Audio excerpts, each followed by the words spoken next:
मैत्रिणी, सर्वप्रथम तुम्हा सर्वांना माझा सप्रेम नमस्कार. मी स्नेहल लक्ष्मी यशवंत चिंचोळकर. मी आता 6वी ड मध्ये शिकते. माझ्या शाळेचे नाव PM श्री राजश्री छत्रपती शाहू महाराज विद्यालय. आज 1 ऑगस्ट. आजचा दिवस आपल्या भारताच्या आणि महाराष्ट्राच्या इतिहासातील एक अभूतपूर्व आणि युगपुरुषांची आठवण करून देतो. भारतीय स्वातंत्र्य लढ्याचे शिल्पकार लोकमान्य बाळ गंगाधर टिळक आणि आपल्या साहित्याने समाजात सामाजिक क्रांती घडवणारे लोकशाहीर अण्णाभाऊ साठे. लोकमान्य टिळकांनी आपल्याला राष्ट्रप्रेम, स्वाभिमान, धैर्य आणि संघर्षाची शिकवण दिली. त्यांनी शिक्षणाचे महत्त्व ओळखले आणि समाजात राष्ट्रीय जाणीव निर्माण करण्यासाठी पत्रकारिता व सार्वजनिक उत्सवांची सुरुवात केली. अन्यायाविरुद्ध आवाज उठवण्याचे आणि संकटांमध्ये ध्येयापासून विचलित न होण्याचे बळ त्यांच्या जीवनातून आपल्याला मिळते.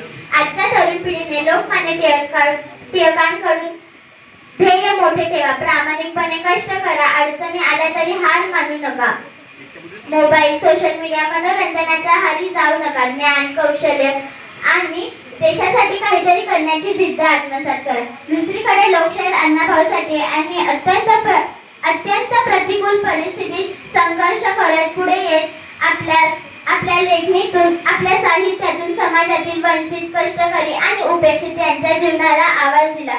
आपल्या लेखणीतून त्यांनी समता, सामाजिक ज्ञान, धैर्य, स्वाभिमान आणि माणुसकीचा संदेश दिला. अण्णाभाऊ साठे यांच्या जीवनातून तरुणांनी शिकावे की परिस्थिती किती कठीण असली तरी प्रतिभा, जिद्द आणि मेहनतीच्या जोरावर माणूस आपले भविष्य घडवू शकतो.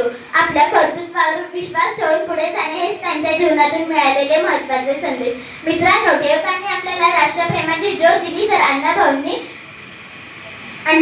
समतेची मशाल पेटवली. टिळकांनी आपल्याला संघर्षातून नेतृत्व शिकवले तर अण्णाभाऊंनी संघर्षातून स्वाभिमान आणि माणुसकी शिकवली.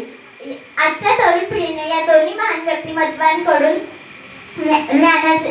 ज्ञानाची भूक, मेहनतीचे सवय, अन्यायाविरुद्ध आवाज उठवण्याचे धैर्य, समाजाप्रती संवेदनशीलता आणि देशासाठी काहीतरी करण्याची जिद्द आत्मसात केली पाहिजे. चला आपण ठरवूया, मोबाईलचा वापर ज्ञानासाठी, वेळेचा उपयोग प्रगतीसाठी, अंधश्रद्धेपेक्षा विवेकाला महत्त्व देऊ, जात पात भेद विसरून माणुसकी जपू आणि देशासाठी काहीतरी करण्याची जिद्द आत्मसात करू. धन्यवाद. जय हिंद.